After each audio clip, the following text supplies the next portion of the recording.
From mechanical properties, let's take a look at plotting thermal and electrical resistivity trends. So in this case, you have a plot of thermal conductivity on the y-axis and electrical resistivity on the x-axis. Something interesting, in this log-log scale, about 28 orders of magnitude of change for properties. Property change for electrical resistivity spanning over 28 decades is the largest variation for any physical property that's known. In contrast, you can see for thermal conductivity, it just tends to vary over about 5 orders of magnitude. There are other kinds of trends that you can see. Metals tend to be highly conductive and they have low resistivity. The reciprocal of resistivity is conductivity, so they end up having the highest conductivity. So this is the kind of proportionality. But when you look at, even though there's a big spread over here, you end up seeing something interesting. If you just consider metals largely, you can have some kind of a linear relationship where thermal conductivity is inversely proportional to the electrical resistivity. Okay. So you can estimate one from the other. That's what. There are some other considerations as well. If you wanted a very high electrical resistivity and so a very low electrical conductivity, then you end up having to choose materials with high thermal conductivity out here, right, much farther away from metals. This is usually the case when you want to have heat sinks. We saw examples of that earlier. And so you end up seeing that materials with the highest electrical resistivity while having a very high thermal conductivity, one of the best candidates is compositions of aluminum nitride. There are other ceramics as well, such as silicon nitride or alumina, that have a very high electrical resistivity, but their thermal conductivity is not as high as aluminum nitride. On the other hand, materials such as silicon carbide have a very high thermal conductivity as well, but the problem is that their conductivity for electricity is quite high as well. So the electrical resistivity is lower than that of aluminum nitride. Tungsten carbide is even lower. And these considerations come useful for the design of power electronics heat sinks and being able to have a combination of high operating temperature, high thermal conductivity to remove the heat, to be a good electrical insulator as well. We had taken a look at this type of a design problem earlier. The property chart that we just looked at in terms of plotting thermal conductivity versus electrical resistivity allows us to be able to make and compare design choices based on the material selected. Another combination of thermal properties is when you begin to create property charts of thermal conductivity as a function of thermal diffusivity. Do you remember how you estimate thermal diffusivity? And so these kinds of plots are very useful for the purpose of thermal insulation. On this property chart, given that criteria, you know offhand that foams and plastics end up becoming better choices than metals, right, for insulation purposes from a thermal perspective. In this case, thermal diffusivity is the ratio of the thermal conductivity and the product of rho, the density, times the heat capacity, Cp. Lambda tends to be typically based on these kinds of lines. If you end up seeing 3 into 10 power 6 times the diffusivity.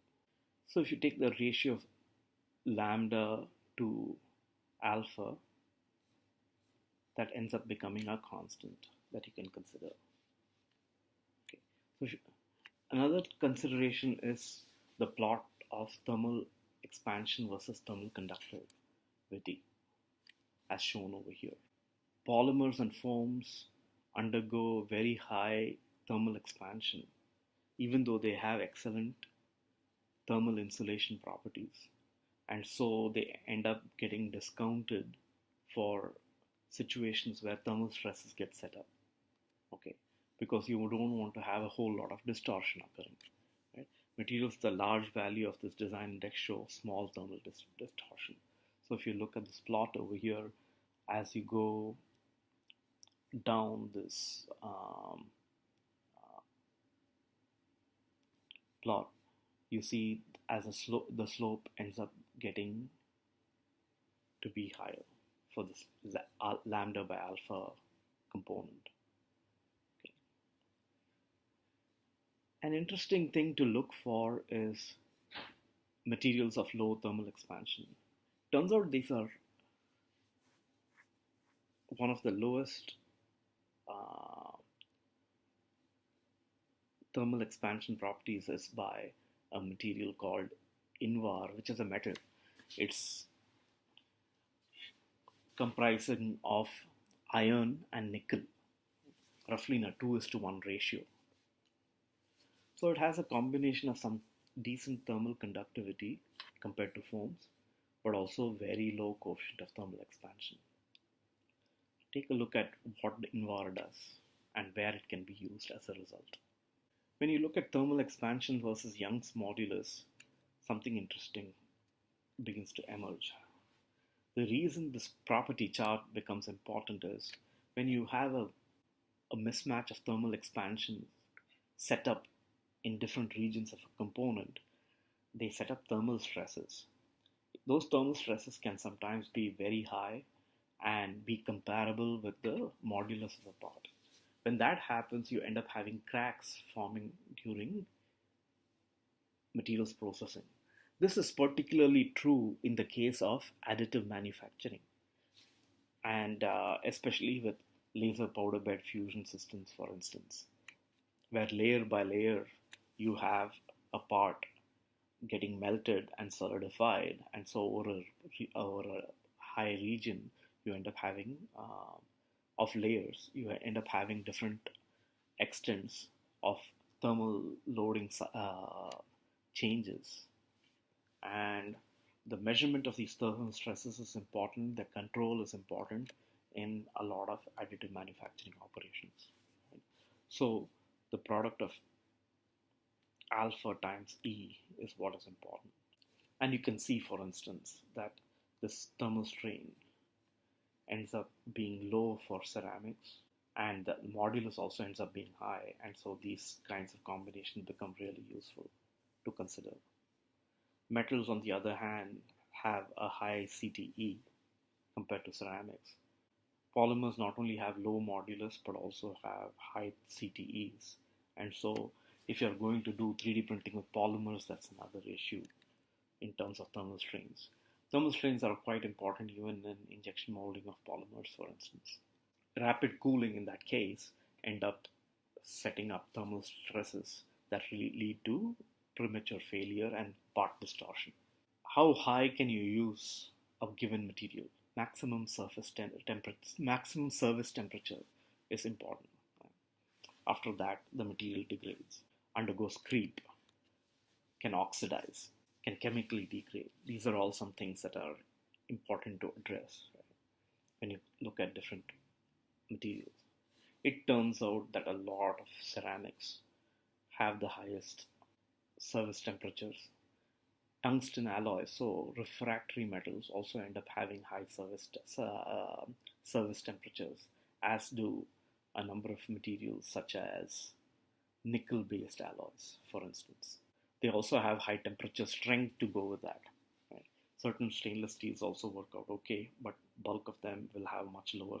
So these nickel-based superalloys have a combination of high service temperature and very high strength compared to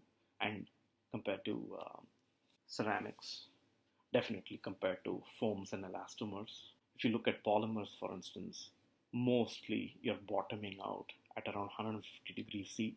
For thermosets, you might be able to go up to 300 degrees C.